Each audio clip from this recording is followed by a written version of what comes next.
You are listening to Claret and Blue, an Aston Villa podcast brought to you by Birmingham Live. So we're back for a fans Q&A special. We've had some questions come in on social media, on Twitter and our Facebook Lives that I've compiled. I think there's about 10 or 12 that we're going to go through. Myself, James, Ash and Matt. We'll try and handle these as best we can. First one's a pretty nice, easy one to get us started. What have you missed most about not being able to go to the stadiums this year? We've seen fans back 10,000 on Sunday against Chelsea. It's got me feeling like very jealous of those that were there and reminiscing on what could have been this season and the things we've missed. So who wants to go first with the thing they've missed most from Villa Park this season? Matt, you feel like you've got an answer brewing? I think it's just, and it's a bit of a cliche, but it's just that outlet, isn't it? It's just being able to have a good rant and a good sing-song and a good moan. And a good laugh with my lad, really. I was joking yesterday, saying, I had to try and recreate. I wasn't chosen in the ballot, so I had to recreate the environment by charging myself £5 to park on my own drive and that kind of stuff. But I didn't think I'd be as jealous as I was yesterday, and it was just, I think it was the noise. It was just that, it was just the absolute explosion of noise, and you thought, blimey, crikey, I really want to be a part of that. So I think it's that. I think it's just part of the collective. We've all been stuck in our own homes. I've not been able to go to gigs, comedy shows, theatre or whatever.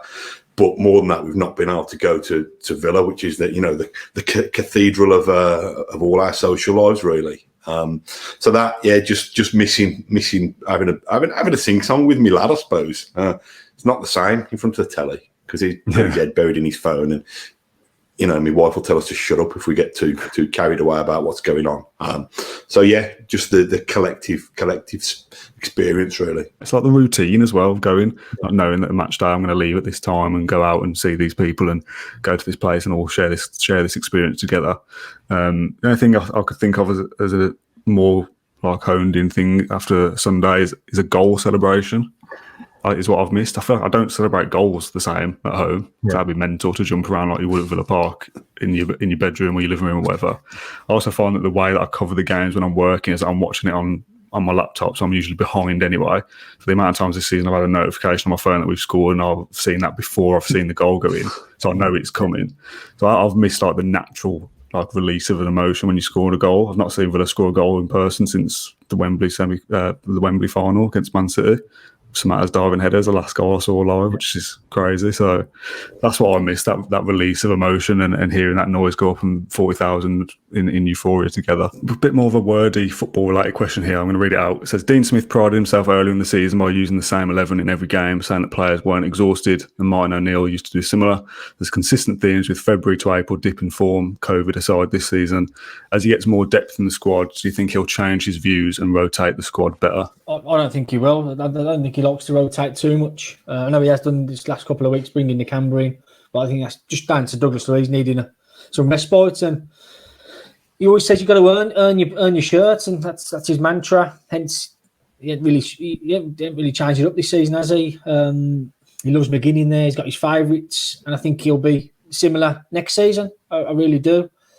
He always takes the positive, doesn't he? Even if in a defeat, and I don't think Smith will change his spots too much. I think he'll go with his strongest 11 again. He always says it. He says this season the strongest 11 is enough to give any team in the division a game. So I can't see him changing too much, other than the odd tweak now and again. But that's only players' form. If players keep performing, they'll keep playing. His methods are tried and trusted, and I know that we've said there's been missed opportunities this season, but bigger picture, kind of, I wouldn't say everything he's done has worked, but bigger picture, progress that they've made with the way he's set up the team has worked, because look at the Villa he inherited to the Villa that he's created now. I think it'll be that. I think it'll be he'll decide the way that he wants his team to play, which I think will continue to be very similar in terms of system and formation. The job now is to plug that system with a better quality of player year on year on year. I don't think that means that he's tactically rigid, that he can't change it. I just think he likes his players well drilled in a certain system and knows that if they follow his instructions, enough of the time and with enough kind of efficiency, then they'll all win more games than they lose. So I don't think he's suddenly going to change who he is and what Villa are under him. Next question is about the youngsters. Do we loan out the promising youngsters we've got? If we make new signings in the summer, they're not going to get much game time next season. As we're recording this, we don't actually know whether the boys have gone on to win the FA Youth Cup. So happy days if they didn't, but happy days if they did. Sorry, happy days if they did. It doesn't matter if they didn't because they're clearly a talented bunch still to get to the final. So what happens with those youngsters now? We saw Chukwuemeka getting 20 minutes yesterday, which is amazing, really, considering he's got a cup final the following day.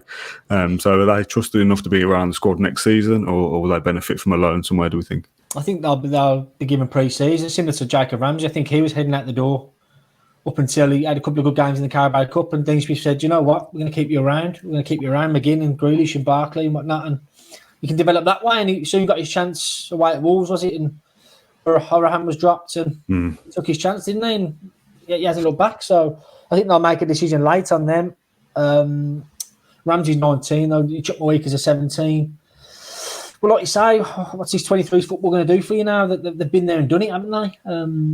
So it'll be interesting to see. I think they'll decide late on it. It has to be the right club. They've enhanced the recruitment department, haven't they? They've got a new loans manager.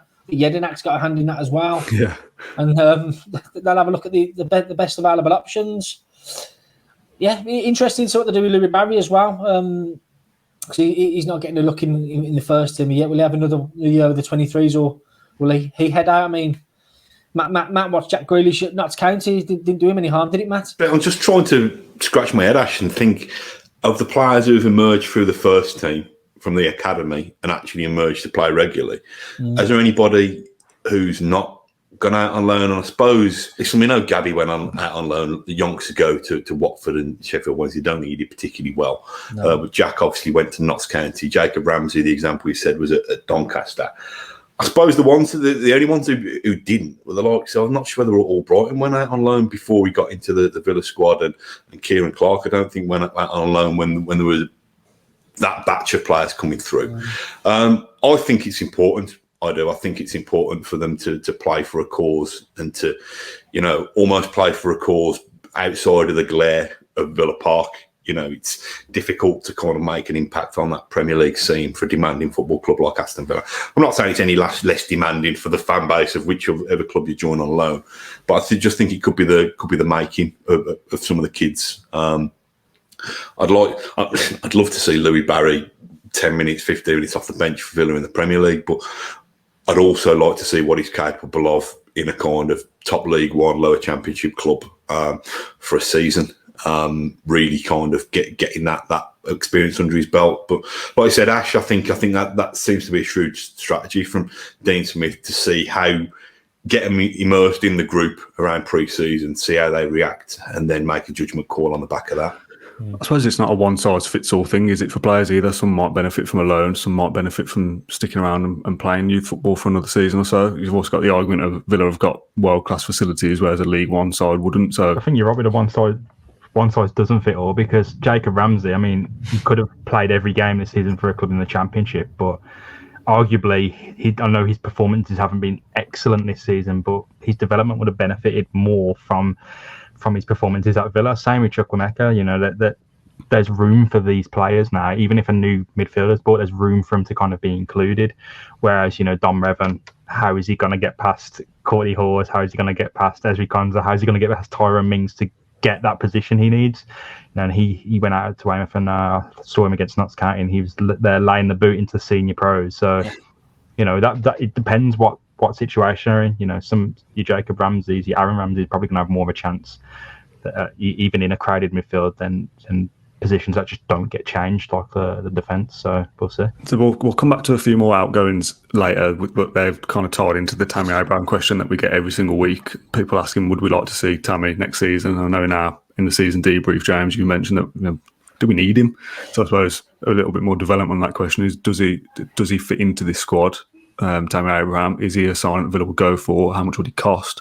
Saw the fans on Sunday chanting his name, which was a nice touch, and that leads to people going, "Oh, come home, Tammy," and all the rest of it. So, what are our thoughts on Tammy? We've been asked all season. It's the end of the season now. What do we think? He's available, isn't he? He didn't make the squad against Chelsea again. I think he tweeted.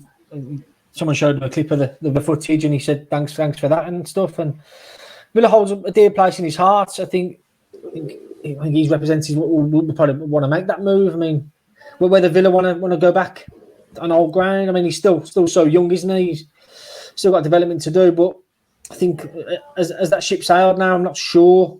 Be interested to see when he comes available. Will Villa be tempted to go in? I'm not sure, but a lot depends on Wesley. I think Smith said that himself. We'll have a look at Wesley, and if he's not deemed ready, he might be shipped out on loan. And an opportunity could arise, but will Tammy play second fiddle to Watkins? I think we'll be happy with that. I think he wants to come in as a number one striker. And will he be that at Villa? I'm not quite sure. I think it'd be a real statement of intent if they signed him, because it would show that Villa are prepared to have real quality on their bench, because we've said before Dean Smith is unlikely to change his shape to accommodate two strikers, certainly on a regular basis. So that, to me, listen, you need to do more than just sign an expensive striker to sit on your bench, but that to me elevates Villa into real kind of top elite Premier League. If you can have, I mean, what's the going rate for a Tammy Abraham now? We're talking another 30-40 million quid. Probably. So yeah. If you think that you can, keep a player of that price tag and that ambition happy, and that's either Tammy or Ollie Watkins, because it's one, it's either or, then it is a statement of intent. But it just doesn't fit. Just doesn't fit for me for some reason this summer. I think that Villa. I'm not saying Tammy Abraham's not hungry, but I think Villa will probably want to. I think Villa will sign a striker. I think they'll want better backup than Wesley, and they'll want better backup than Keenan Davis. But I think Johan again will go and try and work his magic on the continent to buy somebody who's probably the profile that of a Wesley, or you know what I mean, somebody who is tearing it up in European leagues, but who's not going to come in with the same level of scrutiny as a Tammy Abraham, and who's going to be so pleased to be in the English Premier League that they will, get by with a dozen cameo appearances from the bench or 20 cameo appearances from the bench. I don't know. I might be wrong. I personally would, if we thought we could find a way of keeping both those strikers happy, I'd welcome Tammy back with open arms, because I think he scored a lot of goals. He missed a lot of opportunities during the Championship promotion season, but I think he's a grafter as well. Maybe not quite to the level of Watkins, but I've seen plenty of occasions during that Championship promotion season where he was tracking back and, almost tracking back to left back and right back and stuff like that. I think he's hungry still. I don't think he feels that kind of being at Chelsea and getting a little bit of the limelight there makes him the real deal. And I actually think he'd come with even more of a point to prove the fact that he's been kind of sidelined, under the new manager. But I don't know. Do you think part of that solution is that you can play Ollie Watkins from off the right-hand side and you sign a new number 9 for 30-40 million and they play up front and Watkins plays off them towards the right-hand side? Is that an option, or do you not stick 15 Premier League goals out onto the right wing? It's quite an exciting option, isn't it, really? Yeah. If you've got Grealish down the left, Watkins down the right and Tammy Abraham through the middle, that to me looks like a top 6 strike force, if I'm being honest, and that's what we want to have.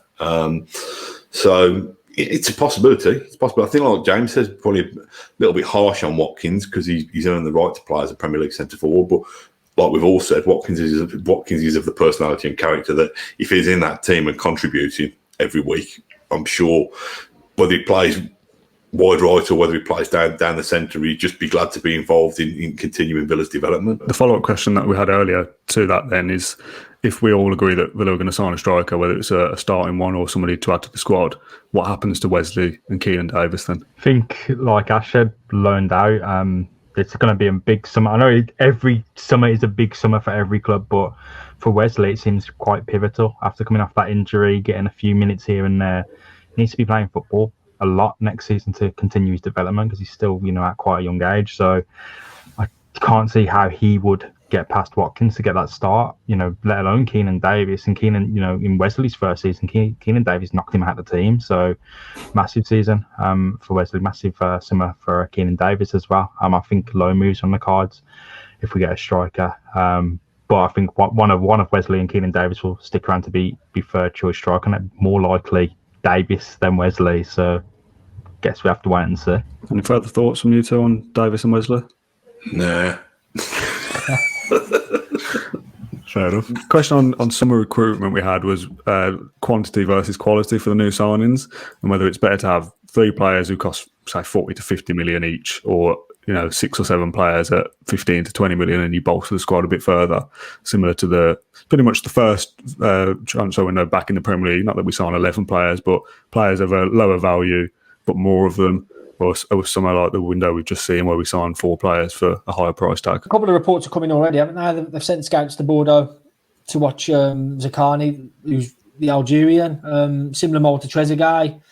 David Turnbull in Celtic's been reportedly monitored as well. So that points at the bargain aspect of it. But interesting to see what they do. I mean, like I've said, the bolted the recruitment department. They got Ron McKenzie now as head of recruitment. He's well known to picking the odd gem. He picked up Mahrez and Kante, so he's got a good track record. I think he signed Son for Spurs as well. So they're doing all they can to be the best at what they can recruitment wise. And I can't see him splashing 50, 60, 70 million pound on players. So that's not sustainable. Whereas in the Nassef will give him the cash. That will happen, but I can't see them just blasting the dough for the sake of it. I think there'll be method in the madness, and yeah, I think they'll have that sussed out, and I think they've been planning for this window for a long old while now. So I think they'll have it nailed, and it's all proof of being the pudding. Yeah, I think these obviously positions that we think Villa need to strengthen. The centre forward, obviously, we need another option there. We've been banging on about wingers all season, and then we get to the end of the season and look at the stats, and we think, well, some of the players that our guys have exceeded the stats of just shows, that perhaps they're delivering more than we thought. I still probably would introduce another winger in there, probably another central midfielder, probably another centre half, just to increase that competition. So that's 5 or 6 players.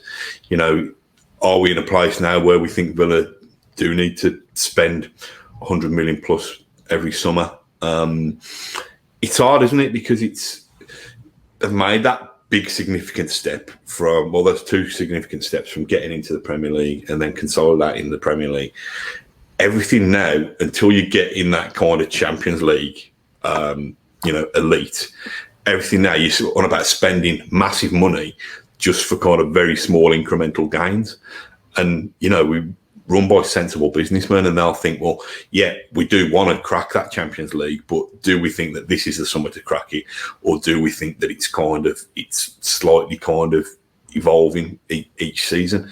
If that is the case, like Ash says, where's the sense in spanking 50 million on a player when that player might not make the difference between you're talking about going from 11th to 4th, aren't you? That's quite a step. So I don't know.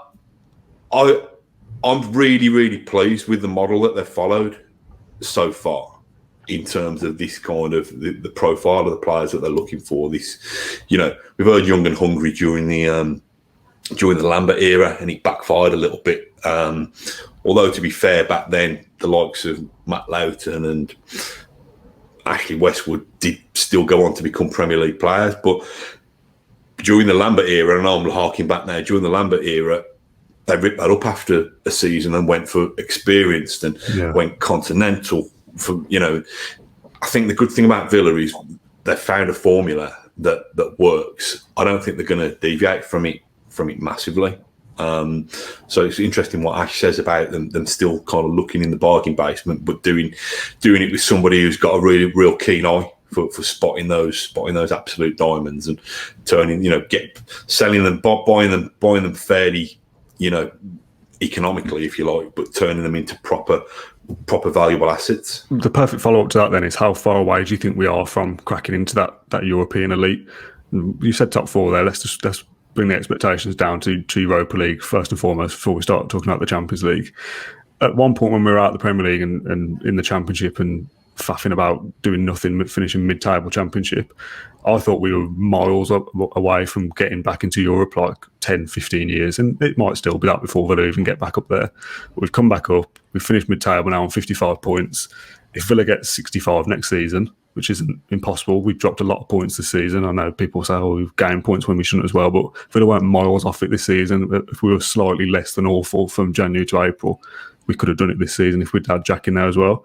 So I feel like we're not actually that far away from getting into the top 6. But if you had to put a number on it in terms of transfers or millions spent, how far away do we think we are from breaking into it? I think it's 2 years, and it's well less than 100 million. Look at the players Villa have picked up and how far they've kicked on. Bit of an off year for people like Douglas Luiz, but look at Nakamba, how he kicked on. Look at Matty Cash, right, to the team. Matt Target as well. Tyrone Mings, Ezri Konsa. These are players who are, Mings was pushing the record transfer fee, but Ezri Konsa was, 12 million, something?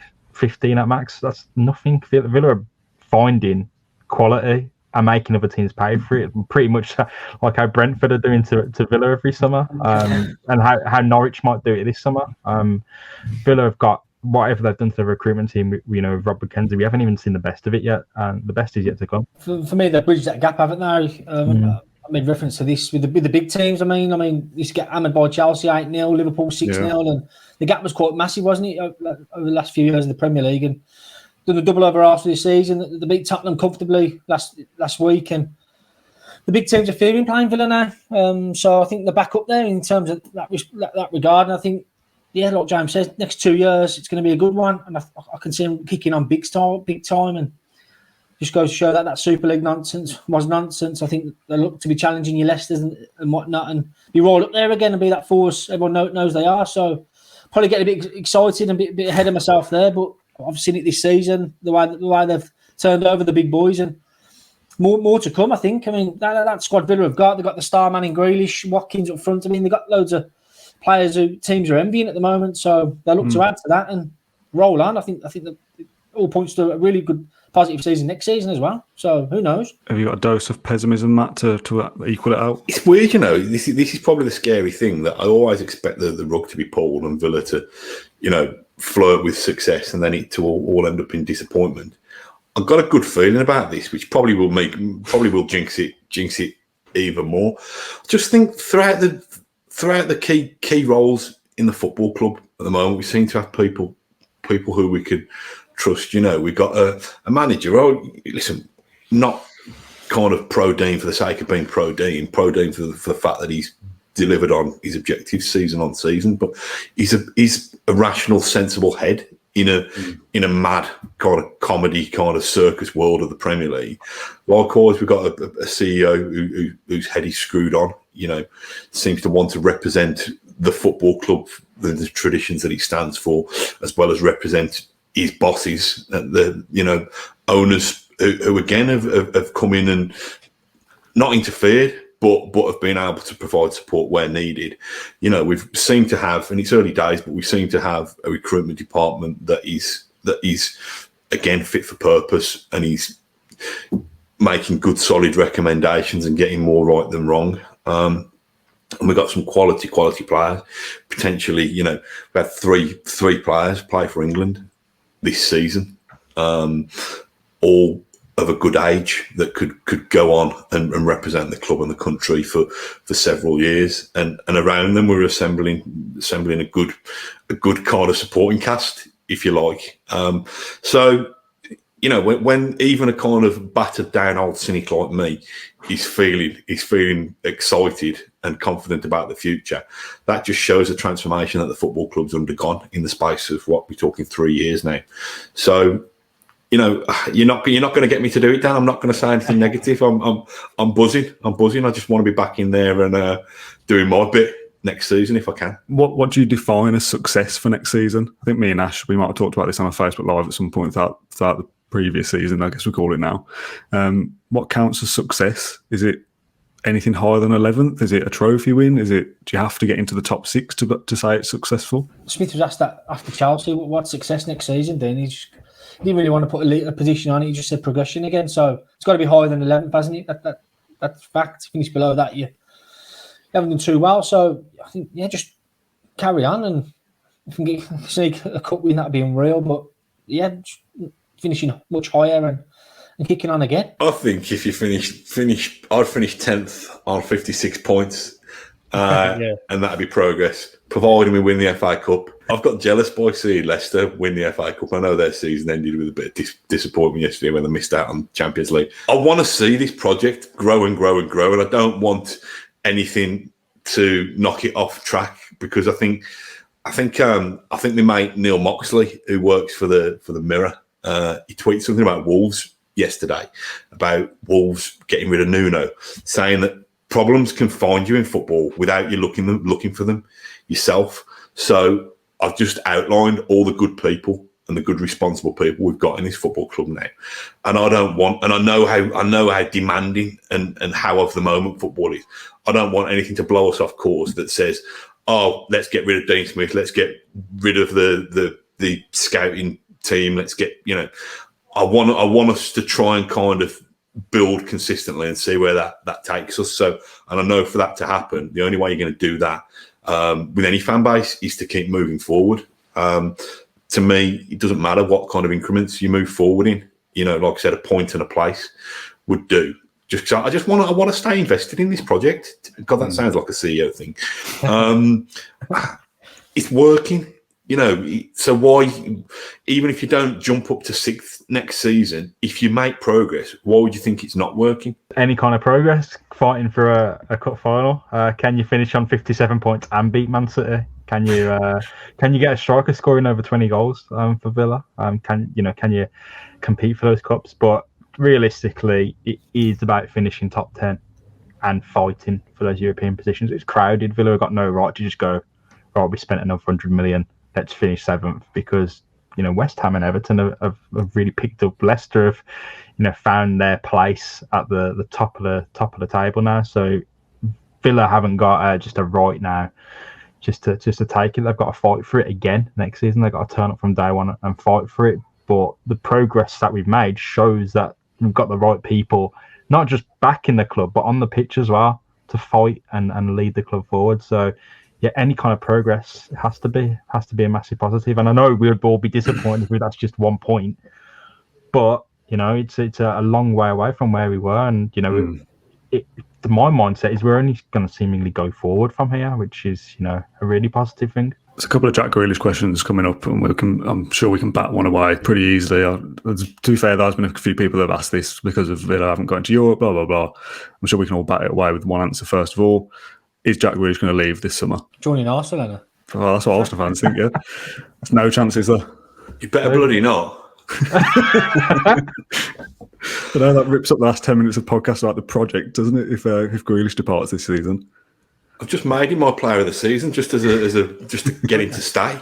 Rather than doubling his money again, I thought if I begged, that'd be enough. The follow-up to that, it's a bit more of a conversation, is going forward, where's his best position? Does he stick in the number 10 role now, or does he go back out wide next season, out on the left? Out left, out wide straight away. Do you think? Yeah. Oh, I think he's better back as number 10 next season. Yeah. What do you two think before we get stuck into it? Either way, Villa win because he can do good as a 10 now. He could probably call it as an 8. I know he had a bit of a rough time last season with it on his entry to the Premier League. But, any position now, he's found the maturity to succeed there. So, I'm sure him and Dean Smith will have a conversation about going forward. Wherever he lands, it's going to work. Yeah, I'm relaxed about it. I mean, I used to blast Bruce for playing him out on the left when I thought they were crying out for him as a 10, and then he's gone and played the bulk of 2 Premier League seasons as a left winger, in effect, or an inverted left winger, and absolutely ruled it and owned it. I think he could just let him pick. To be honest, he's such a gifted footballer. I quite like him now. I quite like him on that left flank, to be honest. And let's face it, even when he plays on the left, he's not a kind of touchline hugging winger. He's given free roam and free license to move around. I know that's not really answering it. I don't mind. I think he's gifted enough to play in any of the forward positions. And I mean I think he could play as a centre forward as well, because I think he's big enough and strong enough and athletic enough. I don't think he'll come a place, unless something rips through Bodymore Heath again. I don't think there'll be a time when we do play him as a centre forward. But yeah, I think he can play anywhere and still be the one of the best players in the Premier League. Yeah, I think that conversation probably depends on Villa's summer business as well, doesn't it? As long as Jack Grealish is seeing that team and he's the linchpin to Villa moving forward, he can play wherever for me. I picked out a few names that we've been linked with repeatedly throughout the season.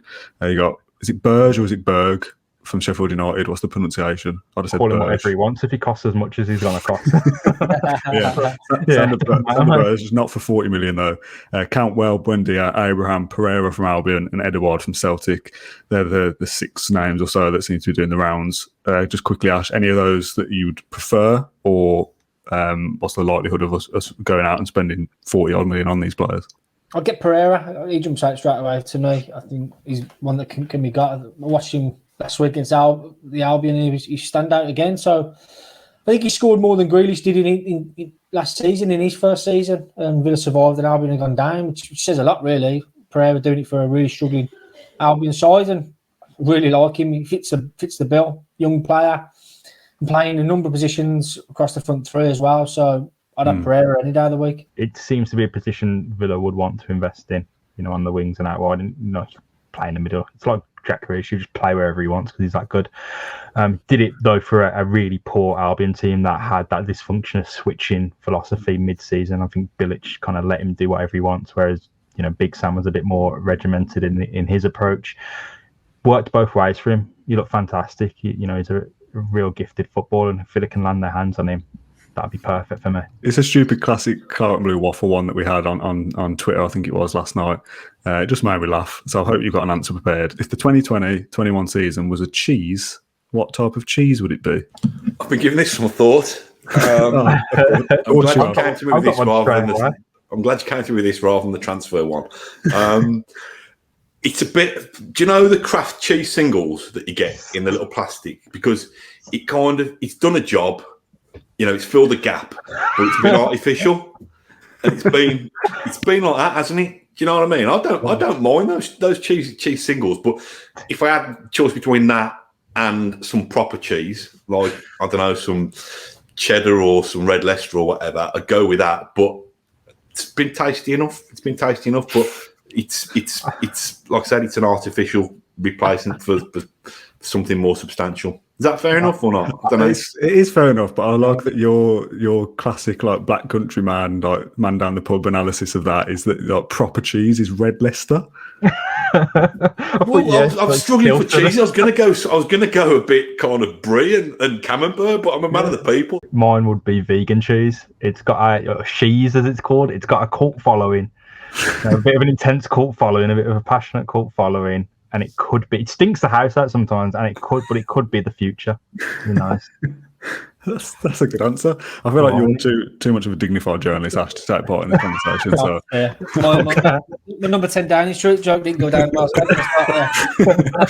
Yeah, so I'm going to skip your answer. I'm not going to offer one myself either. I'm going to leave that nonsense to Matt. That's all the questions I've noted down from social media. Just before we end, is there a question that you wanted to answer about Aston Villa that you've not had the opportunity to do so? Is there anything you can think of that we've not covered? Or do you just want to wrap up and go? I'll ask a question, and this is kind of not current Aston Villa, but this is a little nod to our the guests that we've had on in the last year or so. If you could get a dream guest to interview on Claret and Blue with Claret and Blue connections, not from the current setup, but somewhere in the past, who would it be and why? Like a former player or manager to interview? Yeah. That's a tricky question. To be fair, we've had a lot of the people that I would have said was a dream guest a couple of years ago. People like Martin Larson was a dream guest, even having Gabby on. I know he's done a lot of media stuff in the last couple of years, but his stories to us were great with you, Ash. That was at the start of the first lockdown, wasn't it? It seems like ages ago. Yeah. I don't know. That's difficult. Melberg, maybe? He's never really done any kind of interviews, and I loved him as a player. He was like one of the first kind of heroes I had, so... Yeah, you might have that. Martin Larson texted me to say he doesn't want to talk to you. Terrible accent. Paul McGrath, I've never met him, never seen him play. Just a bit before my time. Or the other one would be Deadly Doug. I mean, I bet he had some tales. Like Doug Ellis. That'd be unreal. Probably charge me for the coffee if I bought one or something. But yeah, Doug, Paul McGrath, God. They spring to mind. Not sure who else really. I know I'm going to watch this back and think, oh, why didn't I say so and so? They'd have been a great shout. Yeah. You've put me on the spot, and I can only think of Mel Burke. I'd have said Gareth Barry as well. We'd already done him. You've got to go for Martin O'Neill. You've got to get Matt and Martin O'Neill to duke it out. Imagine. Have you got one? I'll put something in the You comments. have to put me on as a silhouette. You know, then distort the voices. You'd have to do that. I think mine would be David Platt, and I'm working towards it to try and get him on. Little boyhood hero of mine. And I think a bit like how Gareth Barry was able to set the record straight a little bit in why he left Villa and some of the reasons and how he still cared about Villa. I'd like to have a similar conversation with David Platt, because I think there's the perception of him that he kind of almost airbrushed out his Villa career. I don't think that would be the case. I think he'd be massively grateful for the platform that Villa gave him. So that'd be the one that I'd like to get. So that's a mission for me in the next couple of months to try and see if we can get Platty on. Sounds good, and I think that's where we'll end this Q&A. Hopefully we've answered the questions in the best manner we could. I'm sure there'll be plenty more coming through in the coming weeks as things hot up in the transfer market. Thanks, gents, for your time this morning and this season with all your efforts. It's been a good laugh. Our next episode that you'll see is the John Gregory episode, the big, massive podcast that I've now edited, and it's 2 hours, 35 minutes long. So... chip away at that yourselves over the coming weeks. It's an epic, but there's some great stories in there, including John Gregory having to buy a second fridge because he got so much free Muller yogurt during his time as a coach that he couldn't store it all at home. I don't know whether that's true or not, but he told it as true, so you have to take his word for it. I can't imagine it, but I love the idea of him just having a house like Del Boy's flat full of Muller yogurts. So yeah, that's the end of the Can't Boo podcast season. We'll be back with some transfer bits throughout the summer, of course. But yeah, happy days. Thanks everyone for watching, and we'll see you again soon in a few weeks. Cheers. Villa. Thank you for listening to Claret and Blue, an Aston Villa podcast. If you enjoyed today's episode, then please do let us know. We love hearing your feedback. We'll be back soon with another episode, but until then, up the Villa.